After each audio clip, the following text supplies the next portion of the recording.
law enforcement is a sickness. Behind me is the mayor's house. 3 squad cars blocking it, patrolling it, protecting it, for him and his family. Yet he calls law enforcement a sickness.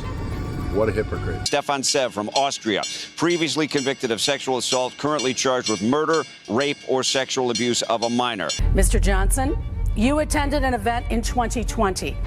It was called We Don't Call Police. And that same year you said it was a political goal to defund the police. President Barack Obama took it one step further as well. Basically said that the effort of the defund police movement lost an audience because of that slogan, I guess is what he's calling it.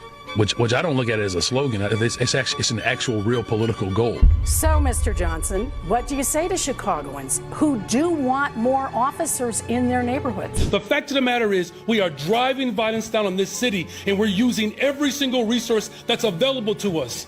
Jails and incarceration and law enforcement is a sickness that has not led to safe communities. What a surprise. The same guy that ran his campaign on defunding the police is now calling law enforcement a sickness. Can we really be surprised about that? This is what you get with the radical left. They demonize the good men and women risking their lives to protect the community while making excuse after excuse for criminals. When you have mayors attacking law enforcement, it crushes the morale of the good men and women in uniform. And at the same time, it emboldens the criminals to commit even more crimes because they know they are not going to be held accountable. And every day I ask myself, how did this man get elected? Who voted for this incompetent man? Johnson, we've all seen the horrific video of Charlie Kirk being politically assassinated. In Chicago, we saw an ICE agent reportedly run over by an illegal alien. Many people tell me, real Chicagoans tell me, that it's your violent, racist hate speech that is causing people to commit these acts of violence. What do you say to the real Chicagoans who detest what they call the insipid, insidious, boneheaded hate speech that you engage in on a daily basis? You're not going to convince me that the people of Chicago only deserve law enforcement. I get so sick and tired of people believing that the only thing that black and brown and poor people get to get in this city are badges. I get so sick and tired of people in this country and in this city that believes that the only thing that you can offer black people and poor people is jails, incarceration, and police officers. He is spending billions of dollars putting helicopters over people's heads and their housing and having people who are militarized and masked abducting people. You know, it fascinates me to see the level of audacity these radical Democrats have. These people got elected to work for the American people. Yet, when you look at the actions, when you look at their policies, all they do is working for criminals. All they do is working for illegal migrants. The amount of effort the Democrats put into working for criminals, into working for illegal migrants, if they put half of that effort to work for the American people, we would be a way better country. Well, let's begin with Mike Tobin, who is live in Chicago with more on the protesting. Mike. And here's ICE now maintains or says that they have taken some 800 people off the street who are in the country illegally. And ICE maintains that they are only targeting people who have criminal charges or criminal convictions in addition to their illegal status. Some of the examples ICE has provided. Stefan Sev from Austria, previously convicted of sexual assault, currently charged with murder, rape, or sexual abuse of a minor. Blanca Cecilia Sanchez from Venezuela. ICE says she's a confirmed member of Tren de Aragua. Yake Michelle Ramirez Alvarez, convicted of armed robbery with a firearm. There is fallout now from the multi-agency raid Monday night, Tuesday morning of an apartment building on Chicago's South Side. Border Patrol says the building had been taken over by squatters and ultimately criminal gangs. There were 6 high-value targets they were searching for as federal agents stormed the building and gained control. Democrats in Chicago complained that this is Trump militarizing the occupation of an American city. Opponents of Operation Midway Blitz took to the streets yesterday evening. Hundreds gathered to oppose enhanced immigration enforcement. The protest was organized by the Coalition Against the Trump Agenda, an aggregate of protest groups in Chicago. The protest was peaceful. They blocked a little bit of traffic. The clashes have largely been restricted to the western suburb Broadview, where ICE has that processing facility. How are you protesting against ICE? ICE is simply following the law. The same law Barack Obama used to deport over 3 million of illegal migrants. When Obama was doing it, the Democrats had no problem with that. But now they want to protest. And here is Mayor Brandon Johnson.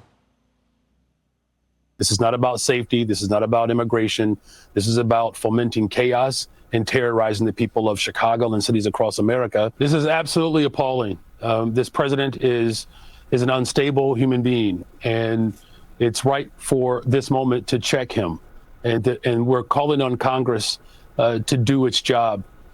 There's no way that anyone in this country should be okay with armed, militarized troops being sent to cities. I guarantee you the only people that have a problem with the National Guard in the neighborhood are the criminals.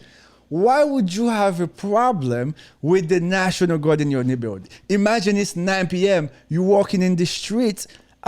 Wouldn't you feel more protected to see the National Guard, to see bunch of men and women in uniform here to protect?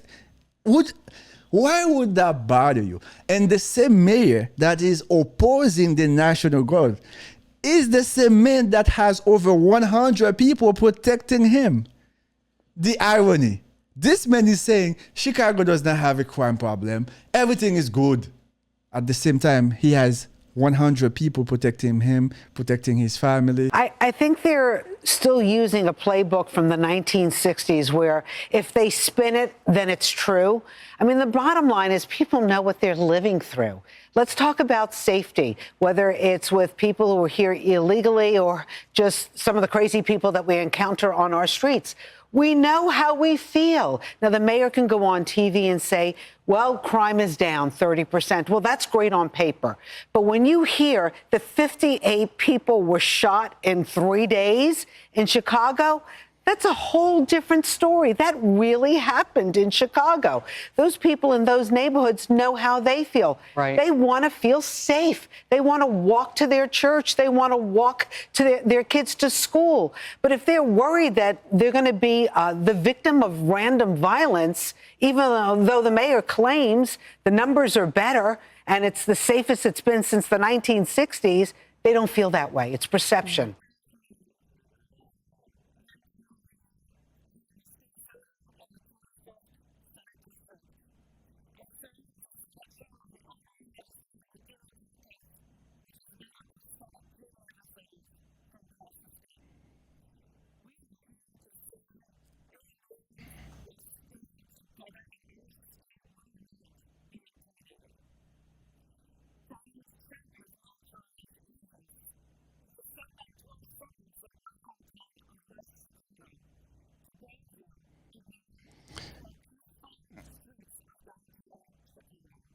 I'm not even gonna continue with this